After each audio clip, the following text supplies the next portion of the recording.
Hello and welcome to Third Act Film. This is the third part to a three-parter that we're doing, going over all of the films that came out in 2015. This is the ugly section of the good, bad and ugly of 2015. Here with me is Todd James. Hello. And I'm James Forbes. You alright, James? Not bad, actually. I'm glad. Good to hear, good to hear. Going to be depressed by the end of this. I fear you may be. So, by ugly as opposed to bad... Yeah. Like a bad film is just like, oh, they could have done That's better. a shame. Yeah. Oh, that's a waste of potential. These are unforgivable. Just irredeemable. Why does this exist? How did this happen? Yeah. The worst. Just the worst of the worst. Right. Films that not even with editing and reshoots could be fixed. Yeah.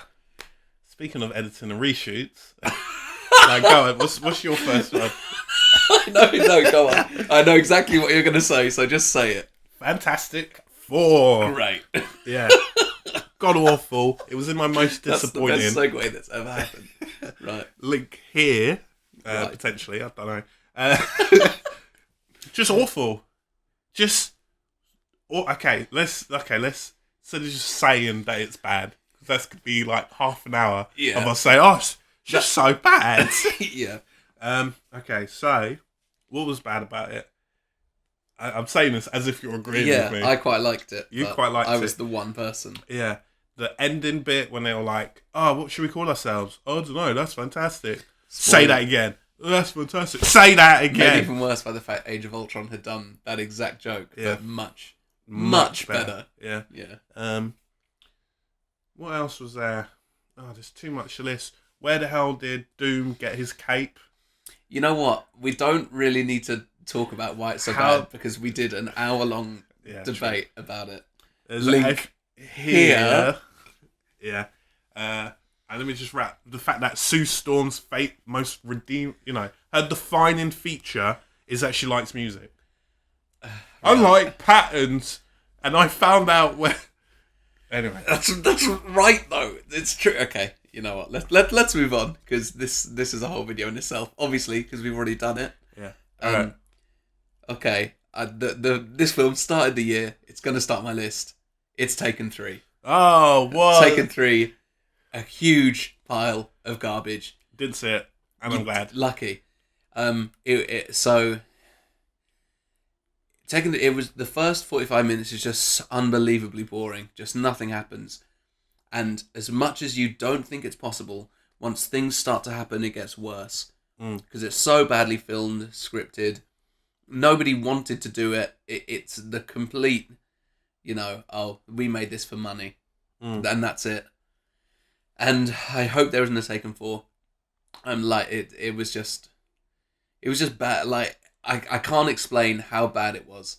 The fact that, especially since Taken, was so good. Taken is one of those examples of, if it ain't broke, don't fix it. But they tried to fix it.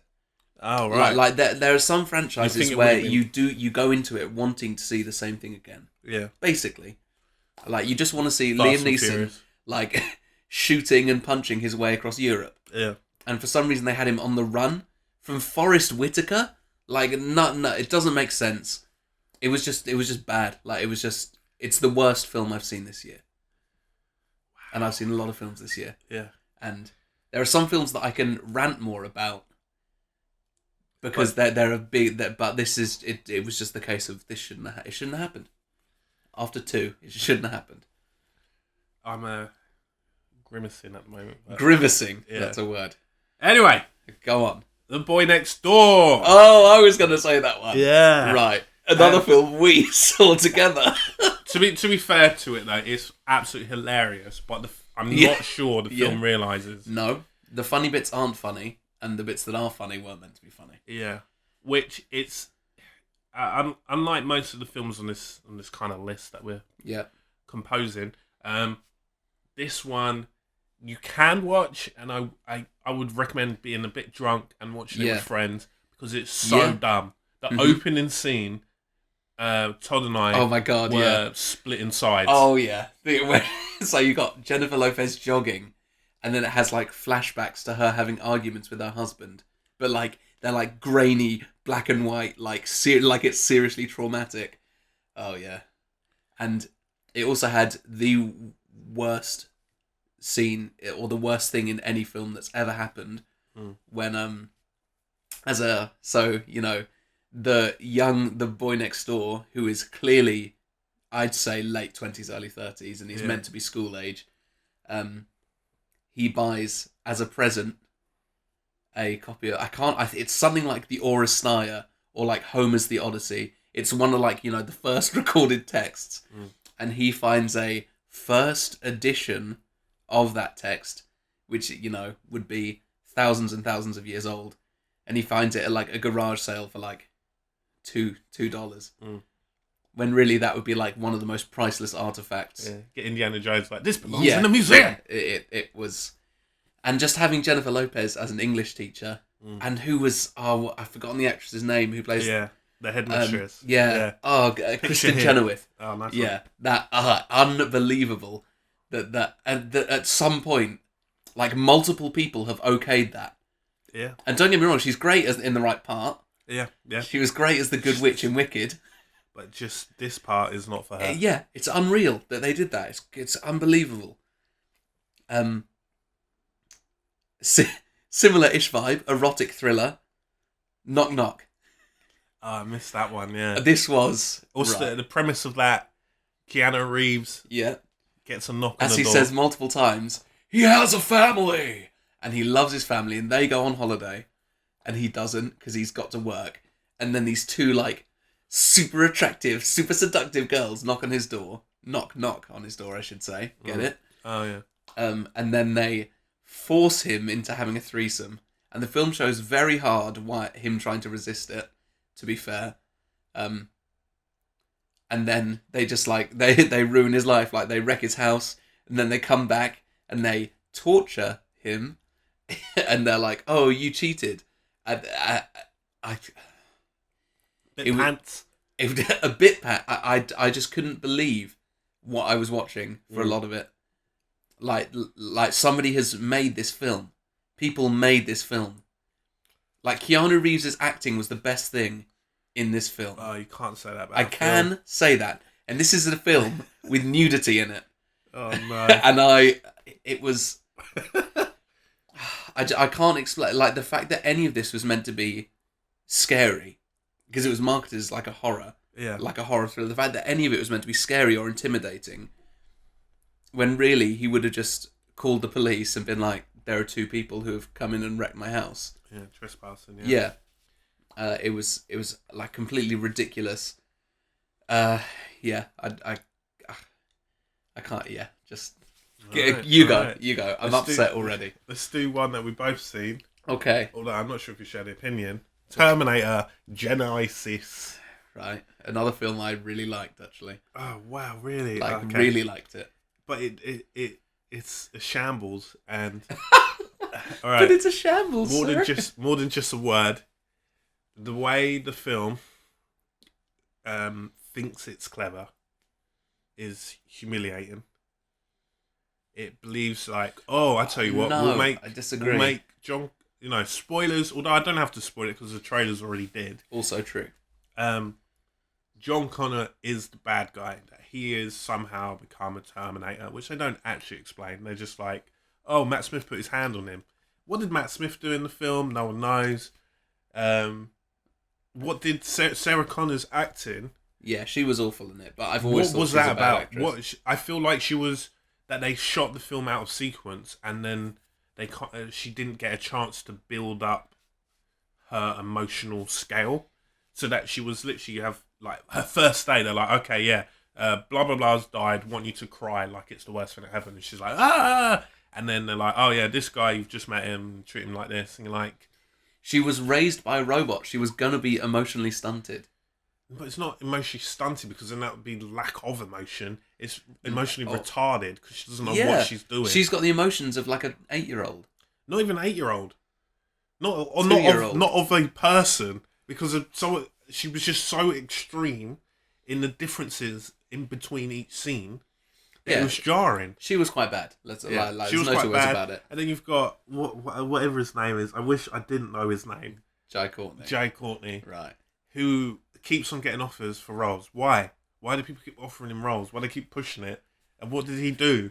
He was like, oh, I'm nothing like the previous guy.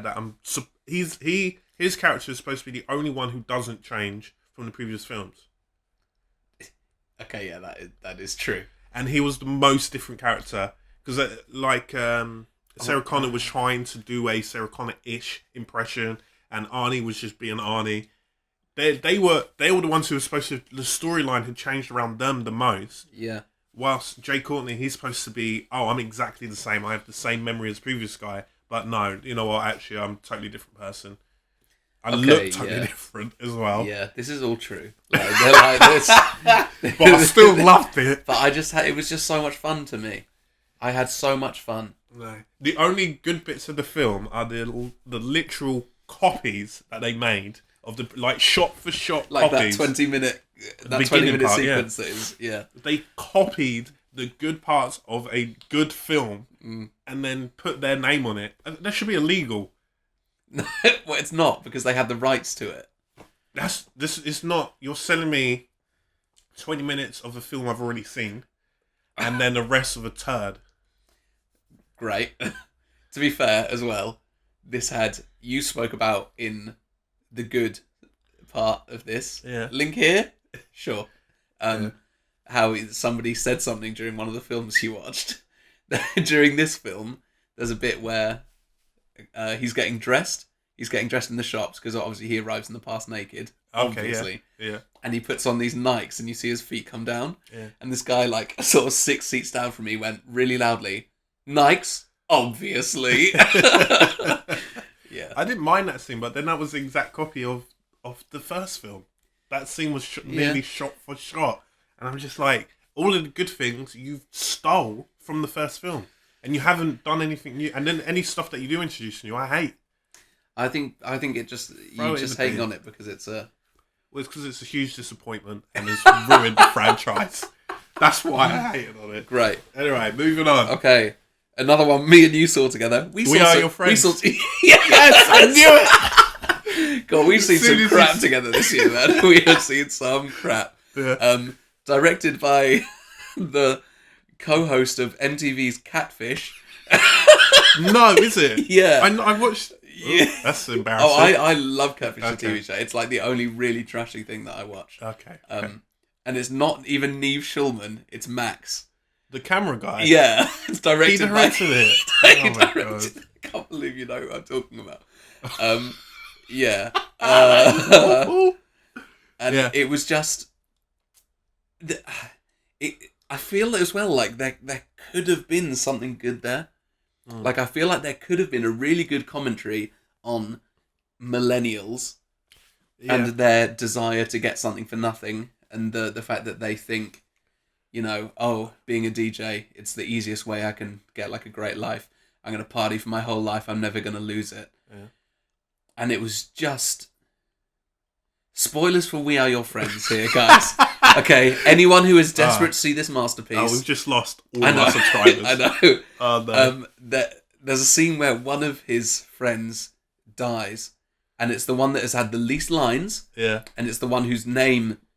Oh, no, I did know his name when I was watching it. It was like Badger or something. Badger? It was an animal. It was an animal of some sort. Squirrel? Squirrel. I think it's Squirrel. No. No? All right. Anyway. Sheep? No. Lamb? Right. Stop now. Okay. And they build up to it like it's a big thing, and it happens, and then and you're like, yeah, okay, what's next? It was so dull, and then with a film that was about music, there wasn't that much music in it, which was really weird. There was a lot of scenes where it was just dead silent. Yeah, and it had as well, like it tried to present DJing as like being this art of like sampling and stuff and creating. But it didn't show any of that. It tried to be like, oh, this is a really serious thing. Like, it's a science as well. Like, it takes a really, like, trained professional to do it. And then it just has Zac Efron playing, like, this douchey guy. Yeah. Oh, man. And then, as well, the biggest upset for me... I think I know what's coming here. Yeah. What's her name? Emily Ratajkowski. Yeah. So you have an actress like that who, in the past, has... how do you say? If you've seen Gone Girl, she gets a bit like less clothed. Oh, right, yes, less clothed. Right. That they didn't even do that to kind of spike up interest. I've got a feeling it was a 15 as well. It was 15, so they could have drug usage. Yeah. Right, so they could have shown. They could have shown nipples. Yeah, and or anything slightly revealing, just to pique up interest. But they had such a beautiful woman on screen, who isn't a great actress, and this film really showed her up, which is a shame. She needs to stick with films where everyone else is fantastic, so she can be like, "Oh, I was in that too," like Gone Girl. Yeah. It's just, I disagree. I that wouldn't have made it better. It would have made it 1% interested. No. Rather than the 0% total that it was interested. It was just poor Zac Efron. I really like him a lot, and I feel like he hasn't killed his career, which is good. Yeah, no one saw it, so how can it kill it? Yeah, it was like just one of the biggest. It was the in America. It was the lowest grossing opening weekend of any wide release film ever until Gem and the Holograms came out. No. Yeah. Yeah. Did so you there see you go. Does that come out here? It hasn't come out in the UK yet. No, it's coming out in like middle of January or something. Good luck. Putting some nice distance between it. So everyone forgets, like, Gem and Holograms again. Yeah. All right, I'm just looking at the list. Have you got any more? I've got a few more. Go on. Max, the story of a dog with PTSD. Is that fair to this film? It's awful. How dare you make a film? No, it was. I wasn't expecting much, to be honest, and to be fair, it is the only film I've ever seen that, spoilers for Max, it's the only film I've ever seen that ends with a dog pushing the head of a drug cartel off a bridge. Why is there a dog? That's the thing, you think it's going to be about this dog, and then it becomes this story of, like, this little boy who has fallen in love with this girl. And they're trying to overthrow. They try to overthrow like a drugs gang, like a gang of drug dealers. Oh man, I'm finding this funny. That is wow. That is ridiculous. Okay. What else? Far From the Madding Crowd. Yeah, you hate that one. It was just. I can't choose between these two men, and I'm rich as well. It was just the plot of Twilight presented in like a period setting, and it really bothered me that it was, it was based on a book that is like one of the first strong female powerful characters, blah blah blah, and the way it was presented was just like, these three handsome rich men all love me, who will I pick? Yeah, just garbage. Yeah. The fact that a woman has to be attached to a man. Yeah. We couldn't do this year without mentioning 50 Shades of Grey. Like we couldn't not mention it, to be honest. I missed it. You missed it? I don't think it was as bad as it could have been. I just feel like we have a duty to the film going public to mention it. Yeah. A couple of other things. I'll just go through a few really quickly. Paul Blart Mall Cop 2 shouldn't have happened is basically the way to sum it up. American Sniper. Yeah, just like this one as well. Macbeth. I've spoken about it at length. Yeah. Link here. When did you speak about that? I did when we were talking about disappointing films. Oh yeah. Yeah. Okay. I'm ready to move on to my number one pick. If you are. I think I know what your number one is. So, So this now we're gonna pick what is literally the worst film. The film that I wish I could unsee. Yeah. I wish I could erase it from existence. Yeah. Yeah. Okay. Shall we? Go. Okay. I've chosen Spectre. I knew it. I have chosen Bond 24 Spectre. It's not the worst film I've seen this year, which is strange considering there's so many, yeah. But it is the most disappointing. It is the biggest missed opportunity. It is the film that I wanted so much for it to be good, and it turned out to be the biggest pile of tut imaginable. It just everything about it, almost everything about it, has a good opening shot. All right, there, I said it. I complimented Spectre. Are you happy now, haters? It was just the people involved in it didn't care, and it showed. And it was just a waste of money and time. 350 million. 350 million reportedly. More nearly, over 100 million more than Avengers. Avengers. Like somebody made Avengers Yeah. for 100 million less. Yeah. Like, I'm never going to earn 100 million. That's like Robert Downey Jr.'s salary. So if you wanted 2 Robert Downey Jr.'s, yeah, then it would be the same. 2 Iron Man films. I've spoken about it lots of times in various videos, in various articles about all of the things that were awful in it. The nonsensical plot, the characters. I'll actually, one thing I do want to say is the villain. Spoilers for Spectre, guys, but everyone's already seen it. This film was Spectre. We all knew we were going to get Blofeld in it. Yeah. And to be honest, I'm glad they didn't show that it was. that. We all knew it, but we didn't have to see it.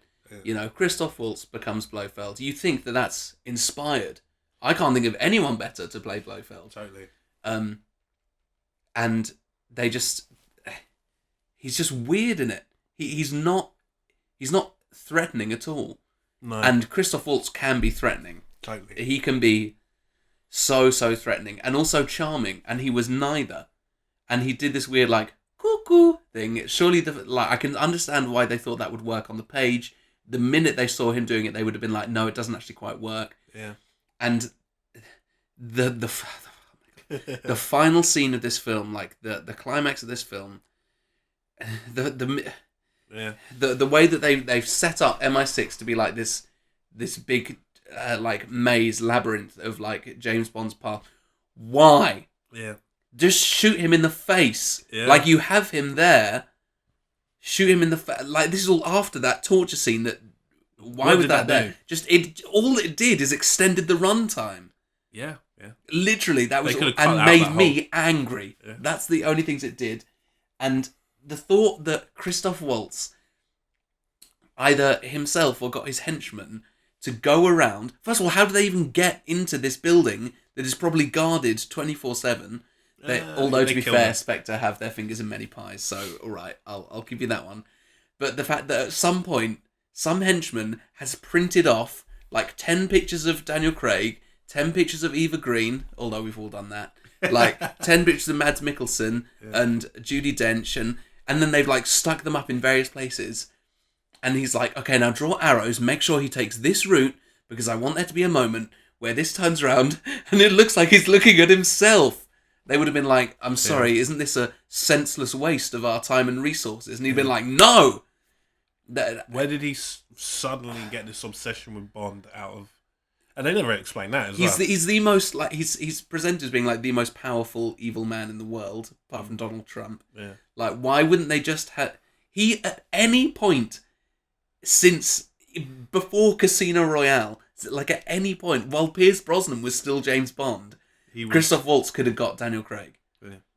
And I remember I've had real trouble getting to sleep the night after I saw it, because I was all riled up at... Okay, I've probably spoken enough about this. Alright. Okay, come on. It's your turn. Alright, little rant. Okay.